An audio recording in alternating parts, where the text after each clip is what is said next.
Assalamualaikum warahmatullahi wabarakatuh. Perkenalkan, nama saya Alia Amanda dengan NIM 20042076 dari Program Studi Ilmu Administrasi Negara. Saya akan mempresentasikan peranan lembaga birokrasi dalam sistem politik Indonesia untuk memenuhi tugas sistem politik Indonesia. Baiklah, pertama kita harus tahu apa itu birokrasi. Birokrasi merupakan struktur tatanan organisasi, bagan, pembagian kerja, dan hierarki yang terdapat pada sebuah lembaga yang penting untuk menjalankan tugas-tugas agar lebih teratur, seperti contohnya pada pemerintahan, rumah sakit, sekolah, militer, dan lain-lain. Birokrasi ini dimaksudkan sebagai suatu sistem otoritas yang ditetapkan secara rasional oleh berbagai macam peraturan untuk mengorganisir pekerjaan yang dilakukan oleh banyak orang. Dalam pelaksanaannya, birokrasi memiliki prosedur atau aturan yang bersifat tetap dan rantai komando yang berupa hierarki kewenangannya mengalir dari atas ke bawah. Kemudian, fungsi dan peran birokrasi. Fungsi birokrasi yang pertama melaksanakan pelayanan publik, yang kedua pelaksana pembangunan yang profesional, yang ketiga perencana, pelaksana, dan pengawas kebijakan, yang keempat alat pemerintah untuk melayani kepentingan masyarakat dan bukan merupakan bagian dari kekuatan politik atau netral.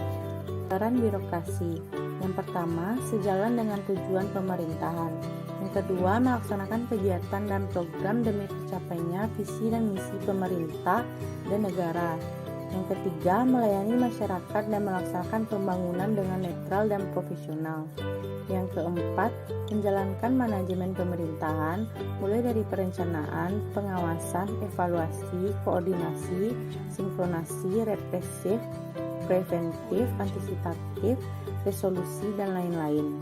Yang kelima, birokrasi sering sekali dipandang negatif karena kinerja mereka cenderung menyusahkan masyarakat. Tidak hanya itu, birokrasi juga dinilai masyarakat sebagai organisasi yang boros, tidak efisien, dan tidak efektif. Yang keenam, masyarakat berpendapat bahwa birokrasi adalah alat penindas masyarakat miskin dan hanya membela kepentingan orang kaya. Namun demikian, birokrasi tetap dibutuhkan masyarakat sebagai penghubung antara negara dan masyarakat. Birokrasi mempunyai kewajiban melayani masyarakat dan menjadikan masyarakat sebagai prioritas utama.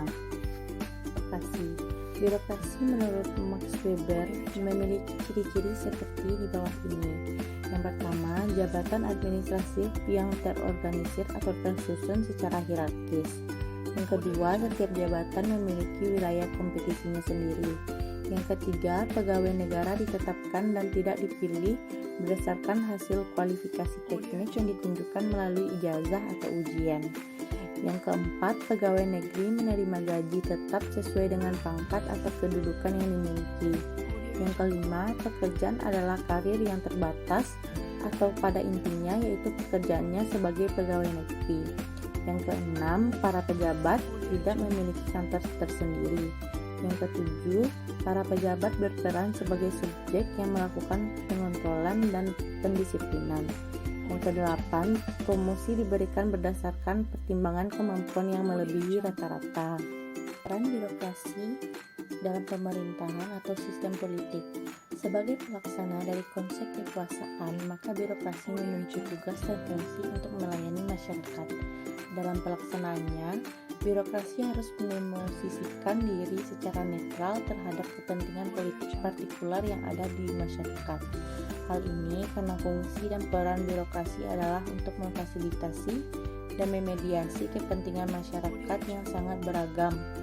Namun pada prakteknya, birokrasi seringkali tidak netral. Peran birokrasi menentukan hitam putihnya kehidupan masyarakat dan negara. Artinya, jika birokrasi baik, maka negara dan masyarakat juga akan baik. Demikian juga sebaliknya. Jika birokrasinya amburadul, maka negara dan masyarakatnya juga amburadul. Jadi birokrasi memiliki akibat ganda yang saling bertolak belakang bagi masyarakat. Menjadi lembaga yang sangat bermanfaat atau lembaga yang sangat menyenangkan. Selanjutnya, birokrasi dalam fungsi pengaturan. Fungsi pengaturan mutlak terselenggara dengan efektif karena pada suatu pemerintahan negara diberi wewenang untuk melaksanakan berbagai peraturan perundang-undangan yang ditentukan oleh lembaga legislatif melalui berbagai ketentuan pelaksanaan dan kebijaksanaan. Berbagai ketentuan pelaksanaan dan kebijaksanaan tersebut dapat merupakan pemberian dan perluasan kesempatan bagi warga masyarakat melakukan kegiatan tertentu.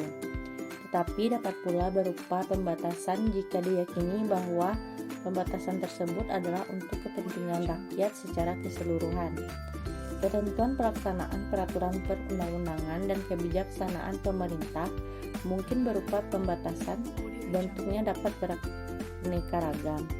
Kebijaksanaan demikian dapat dibenarkan asal saja kriterianya adalah kepentingan bangsa dan negara.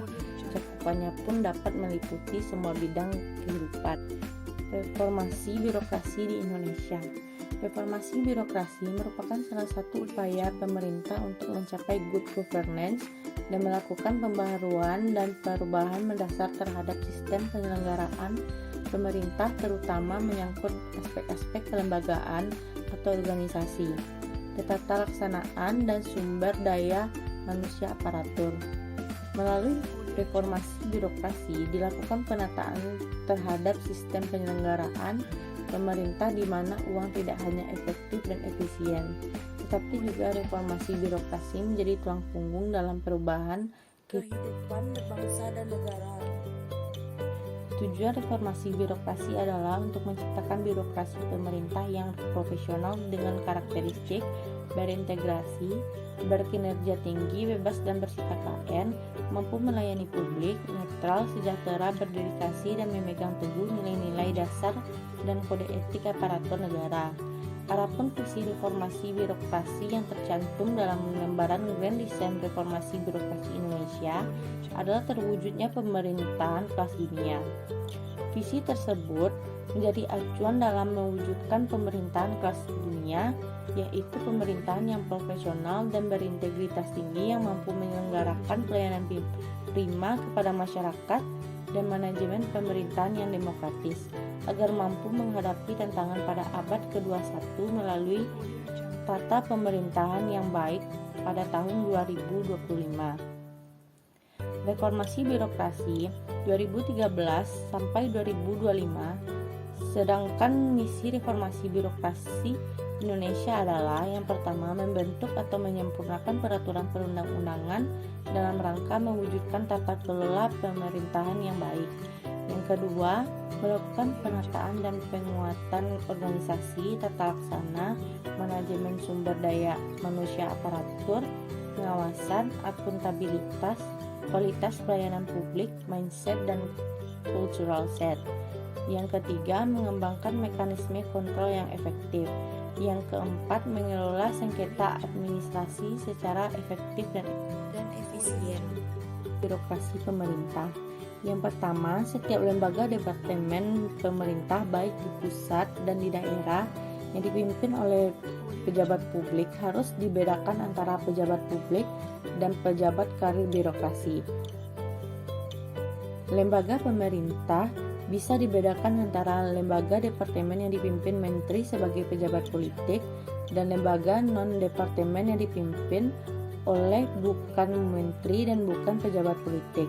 Seharusnya pejabat yang memimpin lembaga pemerintah non-departemen atau LPND adalah pejabat profesional dari birokrasi karir, bukan dijabat oleh pejabat politik dan dirangkap oleh menteri seperti sekarang warisan kelembagaan pemerintahan Orde Baru. Pejabat politik adalah pejabat yang dipilih oleh rakyat langsung maupun tidak, atau di-approve oleh wakil rakyat di lembaga perwakilan rakyat. Yang kedua, desentralisasi kewenangan baik desentralisasi politik maupun administrasi perlu dilakukan di dalam kelembagaan pemerintah ini. Dengan desentralisasi diharapkan akuntabilitas publik yang bisa dilakukan, yang pada gilirannya diharapkan pula kontrol rakyat semakin efektif dan korupsi, kolusi, dan kerabat isme bisa dihilangkan dalam birokrasi pemerintahan ini. Yang ketiga, perampingan susunan kelembagaan birokrasi pemerintah perlu segera ditindaklanjuti. Kekembaran tugas dan fungsi antara beberapa lembaga birokrasi perlu segera dianalisis dan dihilangkan kekembaran itu. Lembaga kementerian atau departemen dan lembaga non-kementerian departemen yang menunjukkan kekembaran tugas dan fungsi perlu segera dianalisis dan dipecah dengan prinsip efisiensi, penghematan, koordinasi, integrasi, baik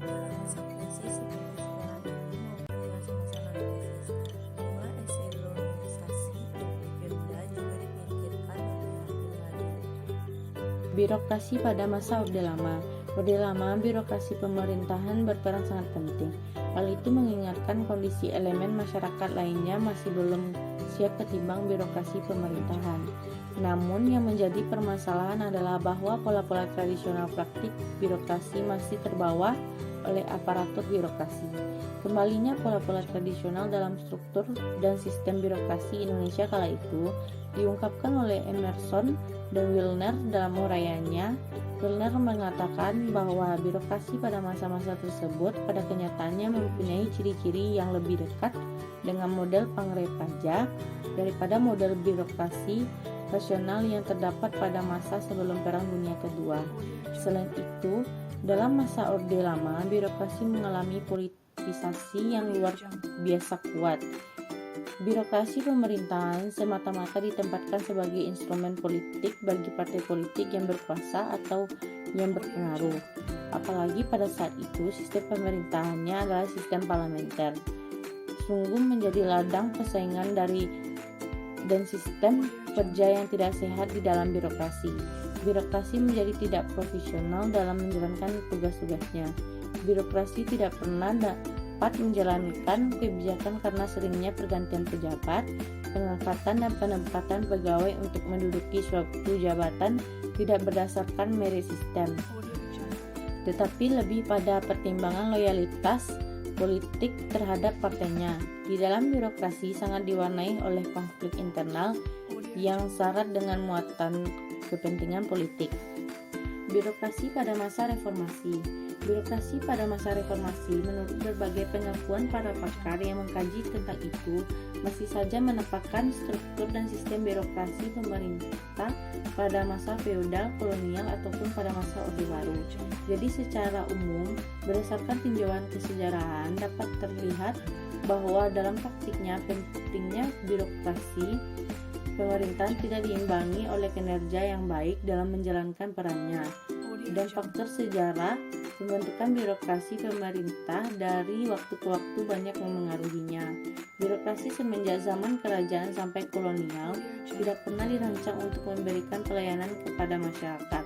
Birokrasi sepenuhnya mengabdi kepada kepentingan kekuasaan yakni raja.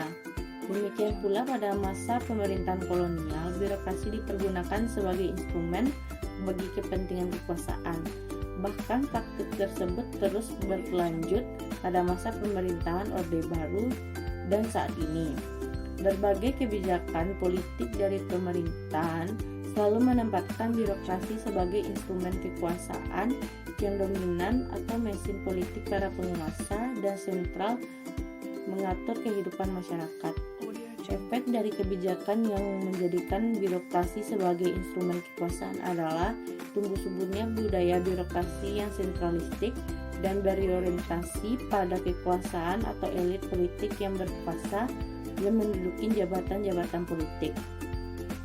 Oleh sebab itu, birokrasi pelayanan sangat rendah tingkat akuntabilitasnya dalam memberikan pelayanan kepada masyarakat.